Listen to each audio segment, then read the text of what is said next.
ইংল্যান্ডের এফএ কাপের খবর, এফএ কাপের তৃতীয় রাউন্ডে কোনো অঘটন ঘটেনি, অর্থাৎ থার্ড রাউন্ড থেকে ফোর্থ রাউন্ডে চলে গেছে সব ফেভারিট দলে, যেখানে জয় পেয়েছে লিভারপুল, জয় পেয়েছে ম্যানচেস্টার সিটি, চেলসি, ইনফ্যাক্ট হামজার দল লেস্টার সিটিও 6-2 গোলে হারিয়ে দিয়েছে কিউপিআর কে।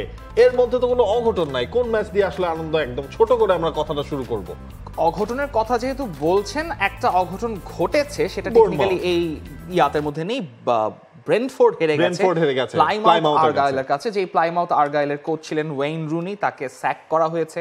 তারপর স্যাক করার পর মানে অবস্থা খুবই খারাপ ছিল। ব্রেন্টফোর্ড সেই দলের কাছে হেরে গেছে, সেটা একটা আপনি চমক বলতে পারেন, ঘটনা অঘটন বলতে পারেন। যেটা খারাপ লেগেছে সেটা হচ্ছে লেস্টার সিটির ম্যাচে 6টা গোল হলো, 2টা গোল কনসিড করেছে, সেটা বিষয় না।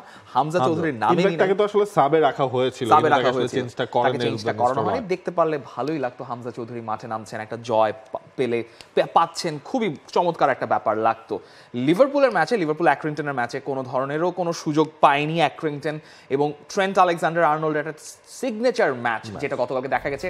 হোম ম্যাচে লিভারপুলের হয়ে যেই ডেইনস নেমেছিলেন, তিনি একটা ওপেনিং গোল পেয়েছিলেন, ট্রেন্ট আলেকজান্ডার আর্নল্ডও গোল পেয়েছেন, এবং তার সমালোচনার জবাবটা তিনি দেওয়া শুরু করেছেন হোম ক্রাউড যেখানে তাকে বু করা হয়েছিল ম্যানচেস্টার ইউনাইটেডের ম্যাচটাতে। এবং কিয়েজা, ইতালিয়ান রিক্রুট, তিনি একটা গোল পেয়েছেন, এবং তার লিভারপুলের জার্সিতে আসলে ফার্স্ট গোল। এবং এটা লিভারপুলের জন্য একটা সিগনিফিকেন্ট ব্যাপার, কারণ টটেনহ্যামের এগেইনস্টে তারা ক্যারাবাও কাপে হেরে গিয়েছিল, সেটা শেষ 24 ম্যাচে তাদের প্রথম হার।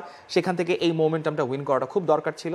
সো লিভারপুল পরের রাউন্ডে উঠে গেছে। চেলসি প্রথম দিকে মনে হচ্ছিল খুবই শেকি, 5 গোলে জিতেছে, হুইচ ইজ ফাইন। তবে ম্যানচেস্টার সিটি নিয়ে মনে হয় গল্পটা একটু বলা দরকার, কারণ ম্যানচেস্টার সিটি, তবে চেলসির ব্যাপারটাও বলা দরকার। তোসিন আদরাবিও তিনি গোল পেয়েছেন, ম্যান অফ দ্য ম্যাচও হয়েছেন। জাও ফিলিক্স সেকেন্ড হাফে নেমে বেশ কতগুলো গোল পেয়েছেন, জোড়া গোলই ছিল, জোড়া গোল ছিল, ব্রেস পেয়েছেন। চেলসির জন্য একটা ভালো রেজাল্ট।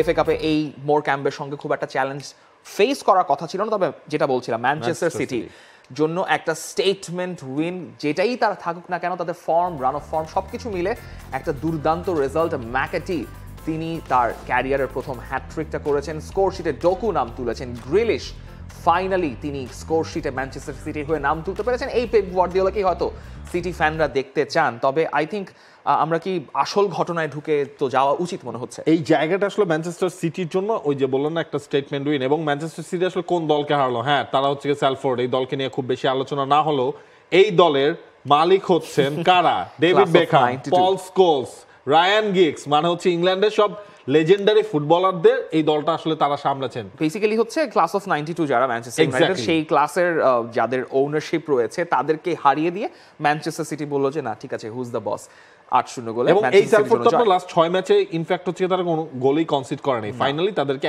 এক ম্যাচেই 8টা গোল দিল Manchester city. Bangladesh premier league 2025, 7টি দলের জমজমাট লড়াইয়ে মাতবে পুরো দেশ। দেখতে চোখ রাখুন টি স্পোর্টস নেটওয়ার্কে।